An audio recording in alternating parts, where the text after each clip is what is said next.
Perang yang dimulai pada akhir Februari 2026 dengan Iran di satu pihak dan Israel serta Amerika Serikat di pihak lain bisa jadi mengejutkan banyak orang.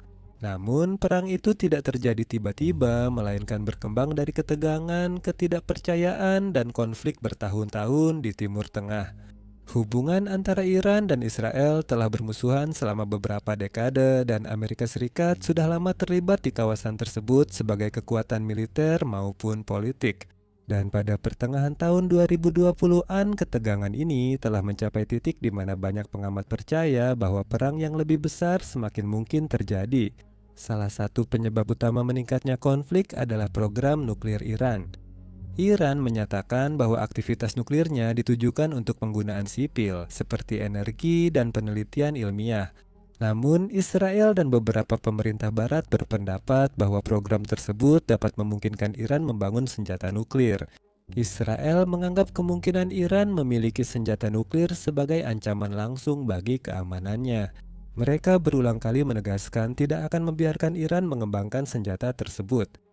Upaya diplomatik untuk menyelesaikan perselisihan ini telah berlangsung selama bertahun-tahun dan beberapa kesepakatan telah dibuat lalu ditinggalkan dengan negosiasi yang seringkali gagal karena sanksi, isu keamanan regional, dan verifikasi aturan. Pada saat yang sama, konflik antara Iran dan Israel semakin sering terjadi melalui cara-cara tidak langsung daripada perang terbuka. Hal ini mencakup serangan siber, operasi intelijen, dan serangan terhadap fasilitas yang terhubung dengan program nuklir dan militer Iran. Persaingan ini juga terjadi melalui kelompok-kelompok sekutu di negara lain. Iran telah membangun hubungan yang kuat dengan beberapa organisasi bersenjata di Timur Tengah, termasuk Hizbullah di Lebanon dan sejumlah milisi di Irak dan Suriah. Iran sering menggambarkan kelompok-kelompok ini sebagai mitra aliansi regional. Sementara Israel dan Amerika Serikat memandang mereka sebagai proksi Iran yang memperluas pengaruh Teheran di seluruh kawasan. Selama beberapa waktu, Israel telah melakukan operasi militer terhadap target-target yang terkait dengan Iran di Suriah dan lokasi lainnya.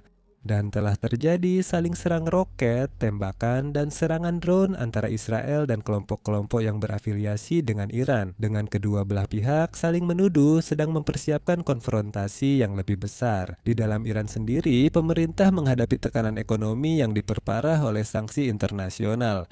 Sanksi-sanksi ini diberlakukan oleh beberapa negara karena program nuklir Iran dan aktivitasnya di kawasan tersebut. Akibatnya, ekonomi Iran mengalami kesulitan yang menyebabkan terjadinya periode-periode protes dan ketegangan politik di dalam negeri. Pada awal tahun 2026, Timur Tengah sudah berada dalam situasi keamanan yang rapuh dan tidak stabil. Pasukan militer di kawasan tersebut berada dalam siaga tinggi dan pemerintah di seluruh dunia memantau dengan cermat ketegangan antara Iran, Israel, dan Amerika Serikat. Jadi mungkin saja peristiwa yang terjadi selanjutnya memang tak terhindarkan. Selamat datang di Wars of the World.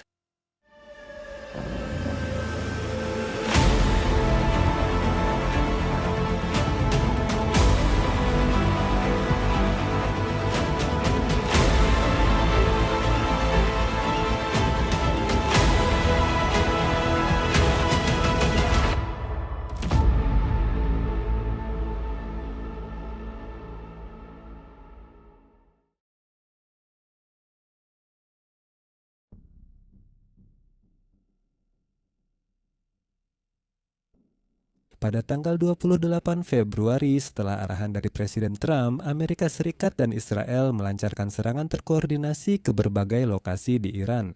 Kampanye ini disebut sebagai Operasi Singa Mengaum oleh Israel dan Operasi Amarah Epik oleh Amerika Serikat. Serangan udara dimulai Sabtu pukul 09.45 pagi. Hari pertama dalam minggu kerja di Iran, tujuan utamanya adalah menargetkan pangkalan rudal Iran, pusat komando militer, gedung pemerintahan, dan infrastruktur yang berkaitan dengan nuklir. Target-target tersebut meliputi Teheran, Isfahan, Qom, Kermanshah, dan Karaj. Operasi ini melibatkan rudal Amerika Serikat drone, jet tempur Israel, dan drone serang satu arah berbiaya rendah yang juga dipakai dalam pertempuran. Untuk pertama kalinya, salah satu target utama adalah distrik Jalan Pasteur di Teheran, tempat Ayatollah Ali Khamenei, pemimpin tertinggi kedua Iran, biasanya tinggal. Wilayah ini juga merupakan tempat berdirinya Istana Kepresidenan dan Dewan Keamanan Nasional. Laporan awal menyebutkan 7 rudal menghantam wilayah itu, dan pejabat Amerika mengonfirmasi serangan tersebut dikoordinasikan dengan pemerintah Amerika Serikat. Angkatan Udara Israel juga mengumumkan bahwa mereka telah menargetkan 500 lokasi militer di Iran bagian barat dan tengah dengan fokus pada peluncuran rudal dan sistem pertahanan udara. Dengan menggunakan sekitar 200 jet tempur, operasi ini menjadi kampanye serangan udara terbesar dalam sejarah Angkatan Udara Israel. Hanya dalam 24 jam pertama, Israel menjatuhkan lebih dari 1.200 bom, menargetkan tidak hanya lokasi strategis di darat, tetapi juga kapal-kapal Angkatan Laut Iran. Di antara persenjataan yang digunakan adalah rudal balistik Black Sparrow yang baru dikembangkan yang diluncurkan dari jet F-15.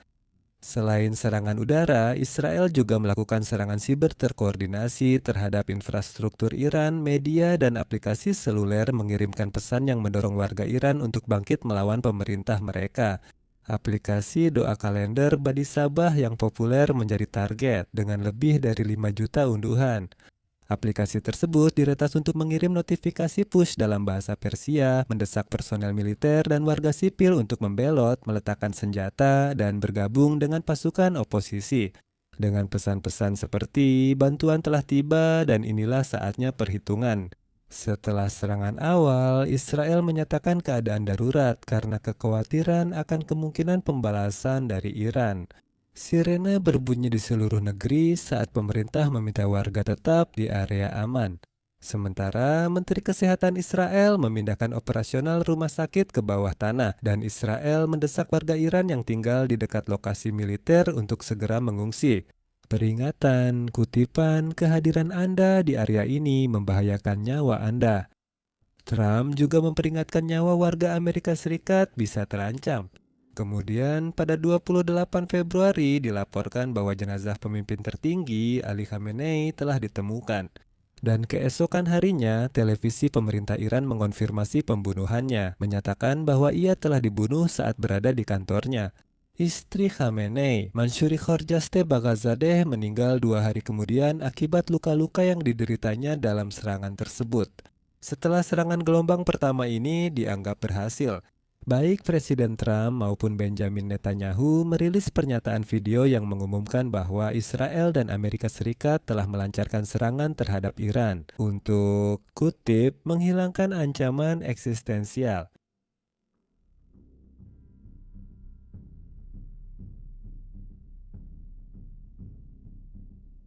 Setelah serangan Amerika Serikat dan Israel, Iran melancarkan kampanye balasan dengan cepat di seluruh Timur Tengah.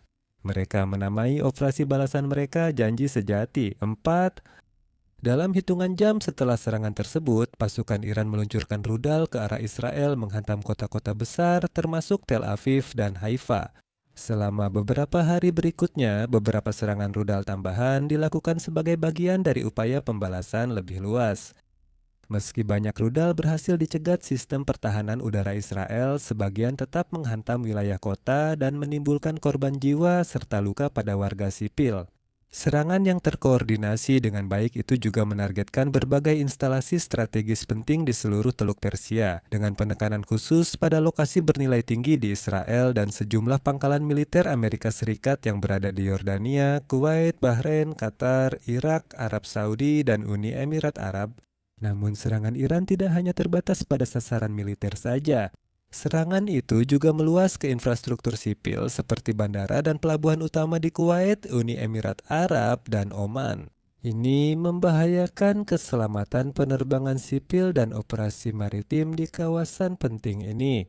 Di Dubai dan Abu Dhabi, para turis yang panik bergegas mencari tempat aman saat rudal-rudal Iran melesat mengancam di langit malam. Mereka berlindung di hotel, pusat perbelanjaan, dan tempat perlindungan bawah tanah. Tempat-tempat mewah ini pun berubah menjadi pemandangan penuh kekacauan. Dalam hitungan hari, terjadi eskalasi yang nyata dan berbahaya ketika Iran mengeluarkan ultimatum yang menyebabkan penutupan Selat Hormuz secara belum pernah terjadi sebelumnya, sebuah jalur maritim vital yang bertanggung jawab atas sebagian besar pengiriman minyak dan gas dunia. Penutupan ini langsung menyebabkan gangguan luas terhadap pasokan energi internasional, memicu lonjakan harga minyak di pasar global dan meningkatkan kekhawatiran di kalangan pelaku ekonomi di seluruh dunia. Seiring krisis semakin dalam, Hizbullah, organisasi militan yang berbasis di Lebanon, menyatakan solidaritas dengan Iran setelah pembunuhan Ali Khamenei. Perkembangan ini memperumit situasi regional yang sudah tidak stabil, melibatkan lebih banyak pihak dalam konflik dan meningkatkan potensi perang lebih luas di Timur Tengah.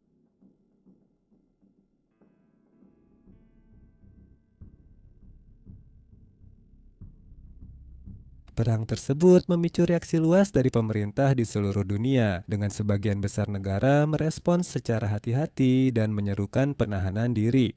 Sekutu Barat Amerika Serikat seperti negara-negara Eropa, Kanada, dan Australia umumnya mendukung. Amerika dan Israel berpendapat bahwa aktivitas militer dan nuklir Iran merupakan ancaman serius terhadap keamanan internasional. Namun, bahkan di antara negara-negara pendukung tersebut, para pemimpin menekankan bahwa konflik ini tidak boleh berkembang menjadi perang regional yang lebih luas, dan mereka berulang kali mendesak upaya diplomatik untuk menstabilkan situasi. Perdana Menteri Inggris Sir Keir Starmer, yang umumnya dianggap sebagai sekutu dekat Amerika Serikat, awalnya menolak permintaan Amerika Serikat untuk menggunakan pangkalan militer Inggris, termasuk Diego Garcia dan Royal Air Force Fairford, untuk serangan awal terhadap Iran. Ia menyatakan bahwa nasihat hukum menunjukkan bahwa tindakan preemptif kemungkinan besar akan dianggap melanggar hukum internasional. Namun, ia kemudian mengizinkan penggunaan defensif terbatas pangkalan itu setelah serangan Iran mengancam warga Inggris dan sekutunya di Timur Tengah. Keputusan ini mendapat kritik tajam dari Donald Trump. Di seluruh Eropa, reaksi yang muncul lebih beragam dan hati-hati. Banyak pemerintah Eropa menghindari berpihak secara tegas pada salah satu pihak dan lebih memilih untuk menekankan pentingnya deeskalasi dan negosiasi. Para pemimpin Eropa sangat khawatir terhadap konsekuensi yang lebih luas dari konflik ini, termasuk gangguan pasokan energi global dan kenaikan harga minyak. Ada kemungkinan krisis kemanusiaan atau gelombang pengungsi jika pertempuran meluas di Timur Tengah. Akibatnya, diplomasi Eropa lebih banyak berupaya meredakan ketegangan dan membuka kembali jalur diplomatik. Rusia dan Tiongkok mengkritik serangan ke Iran dan mendesak gencatan senjata serta negosiasi segera. Kedua pemerintah berpendapat bahwa serangan militer berisiko membuat seluruh kawasan menjadi tidak stabil dan melanggar hukum internasional. Meski mendukung Iran di forum internasional, kedua negara itu tidak menunjukkan tanda akan terlibat langsung secara militer dalam konflik ini. Sebaliknya, mereka lebih fokus pada pernyataan diplomatik dan diskusi di dalam organisasi internasional, seperti Perserikatan Bangsa-Bangsa. Di Timur Tengah, reaksi sangat kompleks karena banyak negara khawatir terseret ke konflik itu. Negara-negara Teluk seperti Arab Saudi, Uni Emirat Arab, Qatar, Kuwait, dan Oman telah menyatakan keprihatinan serius terhadap eskalasi karena wilayah mereka menjadi lokasi infrastruktur minyak yang penting dan dalam beberapa kasus pangkalan militer Amerika. Pemerintah-pemerintah ini khawatir serangan balasan Iran bisa menargetkan wilayah mereka atau mengganggu jalur pelayaran di Teluk Persia. Kekuatan regional seperti Turki dan Mesir menyerukan penahanan diri dan memperingatkan konflik berkepanjangan bisa mendestabilisasi kawasan. Secara keseluruhan, reaksi global terhadap perang Iran ditandai oleh perpecahan namun juga kekhawatiran bersama tentang kemungkinan eskalasi. Beberapa negara mendukung Amerika Serikat dan Israel, sementara lainnya mengecam serangan ke Iran. Banyak pemerintah berusaha netral sambil mendorong diplomasi. Bagaimanapun juga, prioritas utama internasional adalah mencegah konflik ini meluas menjadi perang regional atau global yang jauh lebih besar.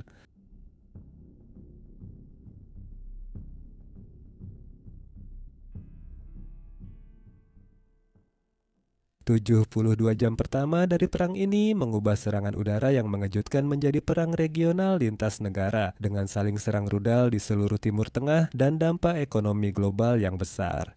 Seperti dalam banyak konflik modern, penduduk sipil dengan cepat merasakan dampak perang, serangan udara, serangan rudal, dan gangguan infrastruktur menciptakan risiko dan kesulitan bagi orang-orang biasa, termasuk beberapa yang seharusnya sedang menikmati liburan. Di Iran, serangan awal menghancurkan beberapa wilayah dan organisasi hak asasi manusia melaporkan banyak warga sipil tewas dalam serangan ke lokasi militer dan pemerintah. Salah satu insiden yang mendapat perhatian internasional adalah serangan yang dilaporkan mengenai sebuah sekolah perempuan di kota Minab yang mengakibatkan banyak anak-anak tewas. Insiden ini memicu kritik keras dari beberapa pemerintah dan seruan untuk melakukan penyelidikan terhadap situasi serangan tersebut.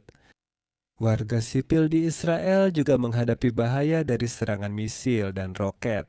Sistem peringatan sering berbunyi di beberapa daerah dan warga diharuskan berlindung saat serangan masuk terjadi.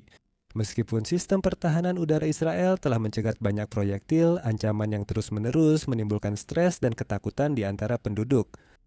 Orang-orang yang tinggal di dekat pangkalan militer atau infrastruktur strategis di negara lain juga mengalami kekhawatiran serupa. Komunitas yang berada dekat pangkalan Amerika Serikat atau pelabuhan penting khawatir bahwa lokasi mereka bisa menjadi target jika pertempuran terus berlanjut. Dampak ekonomi dari konflik tersebut menambah satu lagi lapisan kesulitan.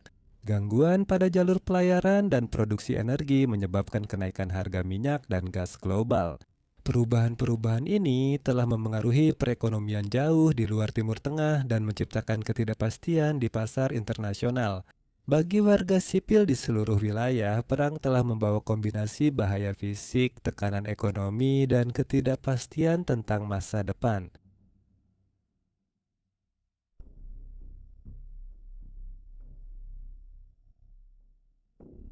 Dalam waktu kurang dari 1 minggu, perang telah meningkat menjadi siklus serangan dan serangan balasan.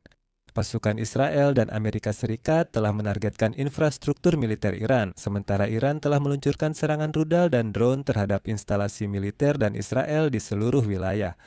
Analis militer berbeda pendapat soal keseimbangan strategis dalam konflik ini. Beberapa orang percaya bahwa serangan awal telah melemahkan komponen penting dari sistem militer Iran, termasuk pertahanan udaranya dan fasilitas yang terkait dengan program rudal serta nuklir. Yang lain berpendapat bahwa Iran masih memiliki persenjataan rudal yang signifikan dan kemampuan untuk mempertahankan operasi balasan dalam jangka waktu yang lama. Para pemimpin politik juga memberikan perkiraan yang berbeda-beda tentang berapa lama konflik ini mungkin akan berlangsung. Pejabat Israel menyarankan bahwa perang bisa berlanjut selama beberapa minggu atau bulan saat mereka mengejar tujuan militer mereka. Para pemimpin Iran menegaskan tekad mereka untuk bertahan selama diperlukan.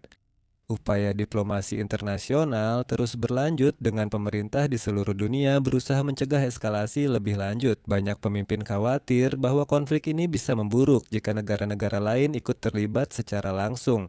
Hasil akhir dari perang ini masih belum pasti. Pertempuran ini menyebabkan banyak korban jiwa, kerusakan infrastruktur besar, gangguan pasar global, dan situasinya terus berkembang tiap hari. Perang Iran 2026 saat ini merupakan salah satu konflik paling signifikan dalam dekade ini, dan dampaknya diperkirakan akan memengaruhi Timur Tengah dan wilayah lainnya selama bertahun-tahun ke depan.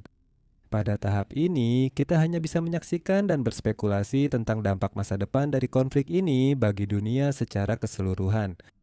Terima kasih sudah menonton. Jika video ini bermanfaat, silakan beri suka atau komentar.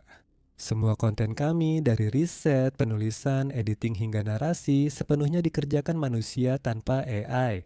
Jika ingin mendukung channel kami, silakan berlangganan dan aktifkan lonceng agar mendapat notifikasi video Wars of the World terbaru. Terima kasih telah menonton.